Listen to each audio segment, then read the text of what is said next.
the steady drum of the morning commute. While some are grabbing food on their way to work, others, like Li Hongxiang, are searching for a job.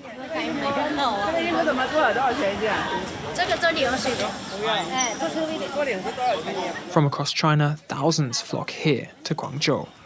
And waiting for them, dotted around on street corners, are adverts looking for labourers. They come here because there are factories everywhere. It's a hub for the garment industry. Coming here makes it a bit easier to find work. First, we ask the recruiter how much money per piece. If we think the price is suitable, then we'll go and work for them.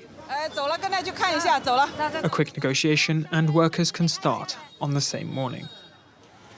Guangzhou is one of China's garment-making capitals. The city is home to some 50,000 clothes-related businesses. And on these streets, one name comes up again and again: Shein. Founded in 2012, the online platform is now one of the world's biggest fast fashion retailers. This is the beating heart of its manufacturing base. But among these factories, not one is run by Shein. Instead, the company relies on an informal network of independent workshops to pump out more than 6,000 new clothing items a day. For 2 years, Peter Lin has produced pieces for the e-commerce giant. Today, he's visiting one of his suppliers. Winter has passed, so now we're working on spring and autumn collections. If you look at these clothes, the texture is very good, and they're very stretchy. And it's not just clothes that are stretchy. Shein's on-demand business model is also known for its flexibility. Small batches of new clothes are tested regularly, sold online, before real-time market data is fed back to the independent suppliers. Items that sell well are immediately reordered, keeping costs low and production time short. Small factories with lower labour costs can handle the on-demand model, producing orders of 50 to 100 pieces. This enables Shein to offer a wide range of products. The business model is part of Shein's success. It's now France's 5th largest fashion retailer. But producers say the approach leaves them vulnerable. Shein lowers factory production costs by ordering from multiple factories once a product goes viral, creating competition that drives prices down. This forces sellers to accept increasingly lower profit margins. Thin profit margins mean workers' wages are kept low. Many are paid per piece, sometimes for as little as 6 to 24 cents per item, says a report by China Labour Watch. During busy periods, Xie can take home more than 1,600 euros a month, double the average urban manufacturing wage in China. But earning that much often requires working late into the night. Life isn't easy these days. I just try to work harder. If I'm being more diligent, I start around 8 or 9 in the morning and work until midnight, sometimes even longer. Shein requires its supplier factories to cap labourers at 60 hours work a week, with at least one day off.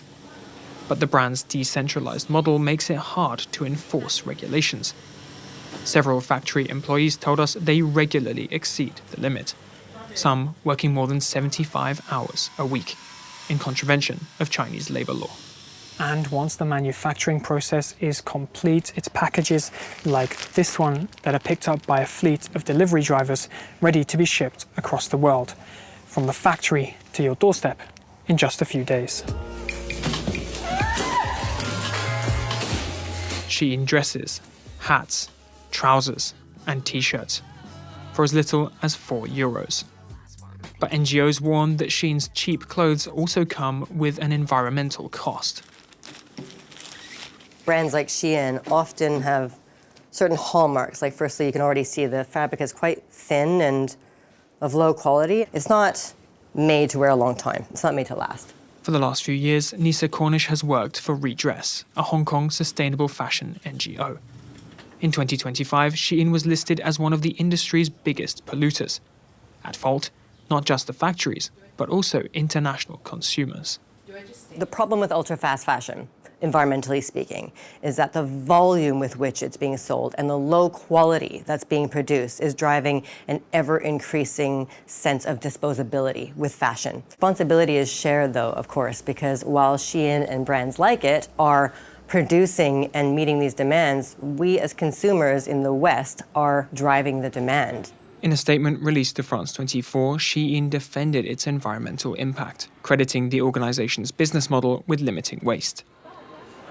Our on-demand production model is at the heart of our strategy to limit waste and optimize resources, resulting in less inventory waste and minimizing resource waste from overproduction. The company further defended its labor rights record, adding that it requires supplier factories to abide by local regulations. Suppliers are required to ensure that they adhere to all local laws and regulations governing wages and working hours, including compliance with legal requirements for overtime compensation. As night falls, darkness descends on the streets of Guangzhou. But in the side streets, the lights of factories burn bright. Workers toiling away until the early hours on clothes to be shipped across the world.